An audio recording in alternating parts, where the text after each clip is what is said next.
Tonight, the world pauses to remember the 70th anniversary of the largest seaborne invasion in world history. Veterans who served on D-Day being honored around the globe for their bravery, dedication, and service. Good evening and welcome to a special edition of RFL. I'm Richard French. Thank you very much for joining us tonight as we pay tribute to the courageous servicemen who fought victoriously on D-Day. The Allied invasion during World War II, of course, it took a huge amount of not just planning, coordination, secrecy, and intelligence. And 70 years ago to the day, more than 150,000 Allied forces from the U.S., Britain, Canada, and France, they launched an assault across German forces in Normandy, France. The invasion, also known as Operation Overlord, was led by General Dwight Eisenhower, and it required logistical issues that no army had ever had to face to that point. More Americans, they died on the shores of Normandy in 24 hours than in the 10 years of war in Afghanistan. Today, President Obama and other world leaders, they gathered in Normandy to honor those who fought the good fight, toppling Hitler's regime.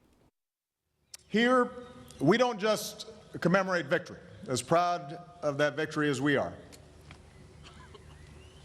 We don't just honor sacrifice, as grateful as the world is.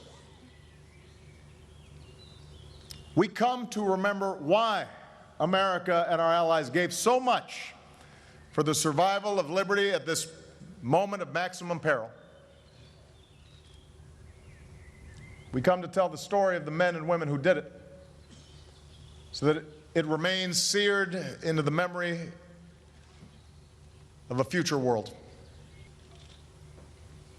We tell this story to bear what witness we can to what happened when the boys from America reached Omaha Beach. By daybreak, blood soaked the water.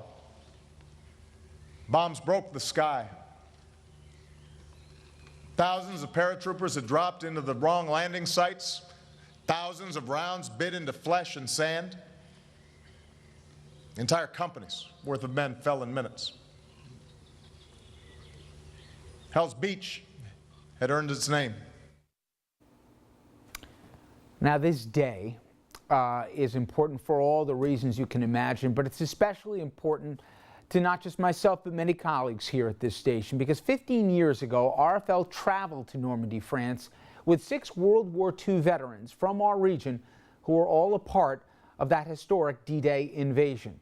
Now, one of those brave men, Joe Pisano, he served with 101st Airborne Division, and he landed with ground forces on D-Day, and he spoke out to former RNN anchor Ron Smith.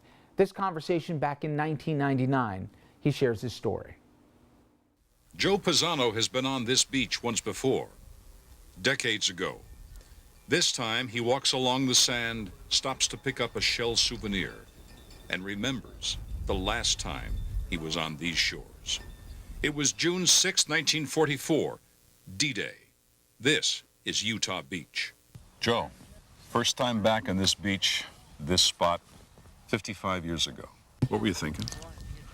I couldn't believe that I'd be back here 55 years later, you know. Looks the same. Yeah? Yeah, looks the same, the beach. We come in right over there. Joe was a member of the 101st Airborne Division in a glider unit, but not on D-Day. What happened is Rommel had all these here, they called them Rommel's asparagus, all these poles all over in the fields there.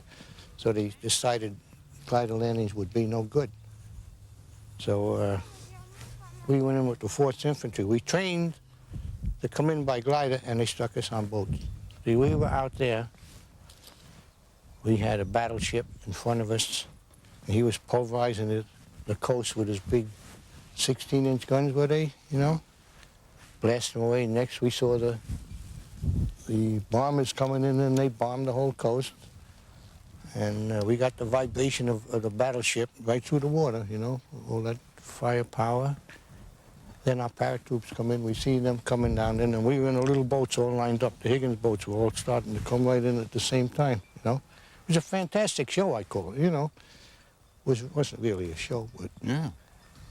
it was a fantastic operation. But there were a lot of things he does remember, and probably wishes he didn't. We got in the hedgerows, there was fighting coming, there was shooting coming from all directions, because you couldn't even see the enemy. It was only till the tanks came, and the tanks come in and they run up and down the hedgerows on the other side. That would clear the Germans. But we were fighting like crazy, you know. A lot of small arms fire and mortar fire. Yeah. We didn't know where it was coming from. It was hard to tell. Joe said at the end of the war, he was considered one of the old men. I was 23 when I come out. Now, I'm glad I went through it. And I'm proud we went through it all, you know. And I'm happy to come back. I was lucky that I come back alive, you know. Yeah. Never got a scratch. The people of Normandy appreciate what Joe and others like him did for their freedom. It was evident everywhere we went. As we walked along Utah Beach with Joe, a Frenchman stopped us and asked him to sign a helmet. Thank you. Merci beaucoup.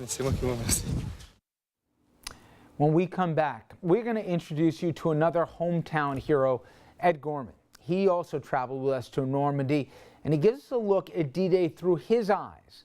That when we return.